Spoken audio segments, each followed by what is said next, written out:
Bien, todos esos factores en popurrí son los que creemos que influyen y realmente se puede llevar a la práctica. Vamos a intentar demostrarlo. ¿Qué dicen los pacientes? Claro, los pacientes no vienen diciendo todo eso, ¿no? Yo creo que tengo un déficit de la musculatura intrínseca y entonces se me aplana el arco porque tengo hipotonía en el flexor, ¿no? Pues no. Los pacientes dicen que tienen un lado, generalmente se señala la parte medial del talón y dicen que es con los pasos iniciales de la mañana, que son como agujas, un dolor lancinante, un dolor agudo, que va pasando. Los casos más severos o los casos que ya pasan de castaño oscuro te dicen que ese dolor vuelve al final de la tarde o que nunca se quita, que tira con él y que al final de la tarde, si el día sobre todo ha sido largo o si ha estado con zapatos de trabajo, etcétera, vuelve y tiene ganas de levantar los pies y quitarlos del suelo. Hay factores precipitantes que el propio paciente te los dice. Hay veces que hay que hacer una búsqueda detectivesca y hay veces que no. ¿Cuáles son? Una ganancia de peso, claro factor de riesgo asociado, un inicio del deporte de carrera o un entrenamiento inadecuado o prepararse para la carrera X y uso de calzado de mala calidad. Eso lo ponemos en relación a los meses de septiembre y octubre de pico de prevalencia de esta patología. Dudaré de la fascia plantar si el paciente te dice que le duele en otra zona del retropié. Si el paciente te dice que no es con los primeros pasos. Yo casi, si el paciente me dice, que yo intento no preguntárselo, intento que el paciente me lo diga, ¿no? Intento decir, ¿cuándo es cuando más le molesta a usted?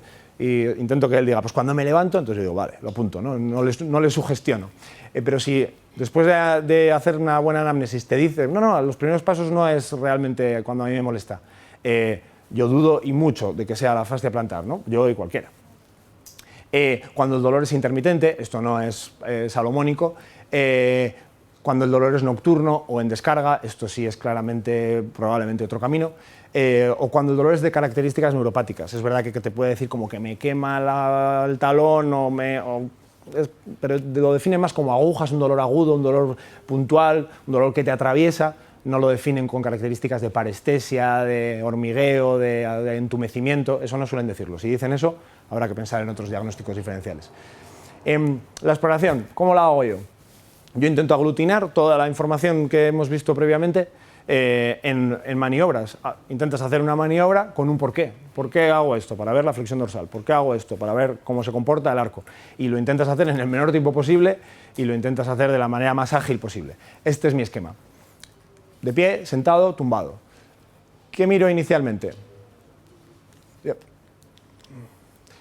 Le digo al paciente que se dé la vuelta y se ponga de frente a mí con los pies en paralelo.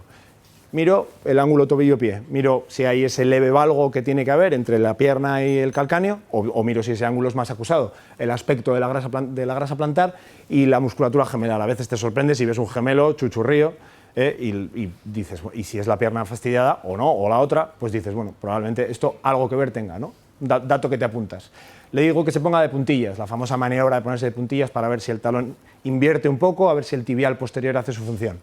Y esta otra maniobra, un poco menos conocida que quizá la anterior, el too many toes, simplemente habla de la abducción del antepié. Se suele asociar, digamos que lo habitual es, tú ves un retropié en valgo, miras entre los pies y asoma el tubérculo del escafoides, eso es pronación, y los dedos se van hacia afuera. Si ves más de 2 dedos, quiere decir que el antepié está aducido y probablemente estés ante un pie que va desde valgo a prono en medio pie a aducción en el antepié. Todo eso es un vistazo, ¿no? ¿Qué otra cosa hago? Según le tengo así, le tengo de espaldas, le digo, a ver, gírese, intente tocar el suelo, ¿no? Y todos te dicen, ¡buah, no puedo, no sé qué, buah, si yo soy muy flexible, hacía ballet! Bueno, cada uno tiene sus frases. Y con eso, ¿qué hago? Mirar de manera global la flexibilidad del paciente. Me hago una idea de su perfil articular, luego lo voy a seguir mirando, pero eso me sirve mucho, ¿no? Si en ese momento, ¡pam!, planta las manos en el suelo, digo, tate, estamos ante un hiperlaxo, ¿no? Y eso es sencillo. Y luego acabo de darle el giro, va a hacer el último movimiento de baile y me fijo, por eso, claro, esto siempre, por supuesto, hay que quitar el pantalón al paciente, y me fijo si tiene unas rodillas varas, si tiene un genuvalgo o si tiene una alineación correcta. Antes de tumbar en la camilla hago una última maniobra, separando el pie de la pared unos dedos, por ejemplo 4 dedos, le pido que sin levantar el talón intente apoyar con la rodilla en la pared. Eso es una medida en carga de la flexión dorsal. Le pido que compare una pierna con otra, y que me diga si nota un tope más tenso. De esa manera me fijo, pues así, digamos de visu, qué grados de flexión dorsal tiene 10 grados, tiene menos, está más rígido que la pata de perico, hay una diferencia entre una pierna y otra significativa, el paciente dice, ah, pues sí, lo noto. Eso es importante también, ese feedback que vas convenciendo al paciente. Y paso a sentarle.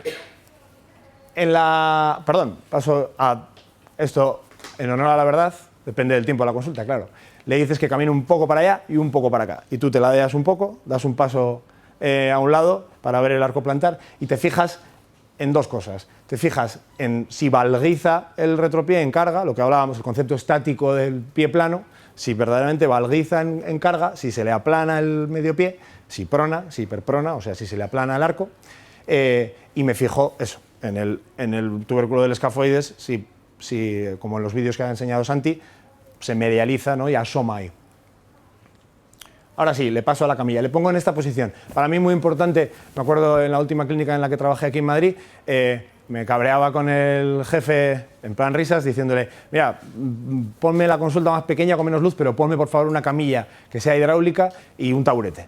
Porque algunas de las camillas, yo sufro con este curso, por ejemplo, algunas de las camillas, a pesar de que tenemos un material estupendo, pero algunas de las camillas son muy bajas y es un rollo. Y cuando estás explorando en una consulta en la que tienes una camilla muy baja, hay cosas que habitualmente haces que dices, qué rabia, no puedo hacerlo. Entonces, subir bien la camilla, me pongo en el taburete y le pongo al paciente, meta bien el culo, con los pies colgando, y desde esa posición puedes coger bien el pie y mirar puntos dolorosos. En el famoso capítulo de Hossain, que el que quiera se lo paso, por supuesto, te señala puntos interesantes, ¿no? El túnel del tarso, o sea, el tibial posterior, la fascia plantar en su origen, el nervio de Baxter, el nervio tibial y la fascia en su punto intermedio. Bueno, todos conocemos la anatomía y en esa posición se explora muy bien.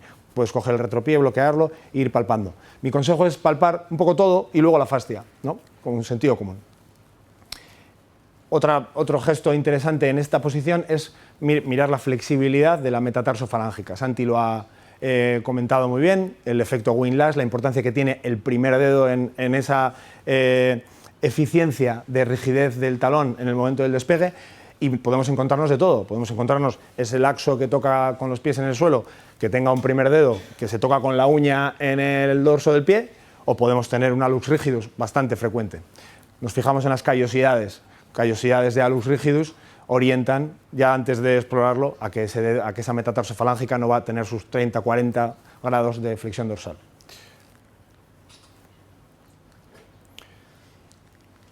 Esto se hace en menos tiempo de lo que parece. Le tumbas al paciente y, digamos, te haces un poco cargo de toda la extremidad inferior. Esto también, yo soy una persona agradecida y yo he aprendido mucho de los fisios en exploración. Y la extremidad inferior hay que verla en conjunto. Cuando tú estás viendo un problema desde la cadera hasta el pie, no cuesta nada hacer 4 gestos. Los gestos que estimo obligatorios en el estudio de una talalgia serían estos. Tú le tumbas al paciente, le pones con las 2 rodillas en extensión y llevas, como si fuera un lasegue, digamos, llevas con la rodilla en extensión el tobillo para arriba y testas un poco la tensión de cadena posterior que el paciente te está dando. Después de eso, con la rodilla en flexión, llevas la rodilla en flexión a 90 grados, subes el pie para ver el ángulo popliteo, para ver la rigidez isquiotibiales de otra manera. Es un segundo. Perdón. Y por último, me fijo en la flexión dorsal en descarga, que es menos informativa que la flexión dorsal en carga, como he visto, del tríceps sural, ¿no?, o de la flexión dorsal del tobillo. Primero en extensión y luego flexionando en flexión. Esta maniobra de Silver-Skold es una maniobra clásica, los traumas la hacen. Con eso uno tiene, yo creo que una visión general y un chequeo rápido de toda la extremidad y de las cosas que tiene que corregir. Lógicamente, lo que decimos, si vemos un paciente con una atrofia gemelar, con un déficit de core clarísimo o con una hiperlaxitud, sabemos que ese paciente hay que orientarle hacia la estabilización. Si vemos un paciente más rígido que el pecho de un transformer, pues tendremos que movilizarlo, ¿no? Con todo esto, ¿cómo elaboramos el diagnóstico? Sabemos, imaginaos, yo os he dicho que iba a hablar de fascia plantar y solo de fascia plantar. Tenemos un paciente en el que creo que tiene una fasciopatía plantar. habrá que asociarle unos apellidos. Habrá que ver si es una fase plantar en contexto de hiperpronación, limitación de la flexión dorsal, sobrepeso, hábitos claramente nocivos, una rigidez de tríceps sural, y eso irá conformando en nuestra cabeza un tratamiento. Voy a poneros dos ejemplos.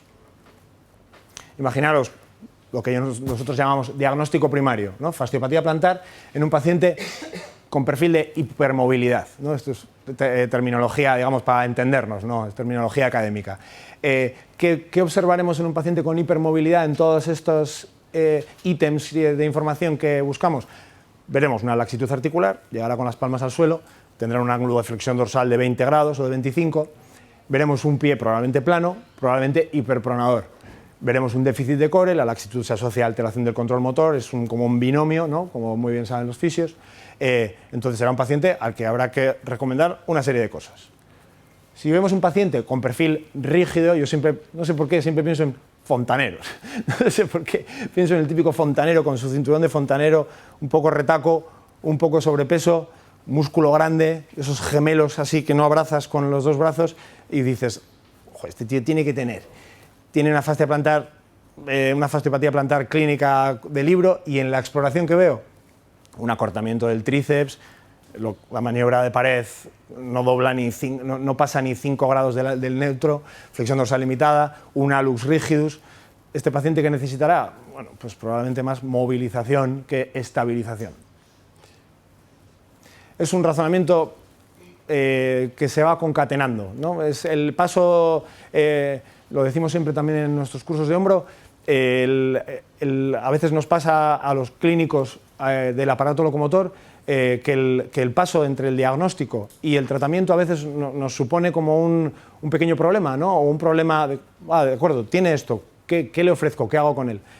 Pues ese paso, digamos, a nosotros nos resulta sencillo porque una cosa conlleva a la otra, nos lo chiva, ¿no? Van apareciendo el tratamiento así, va apareciendo sin que nosotros lo escribamos.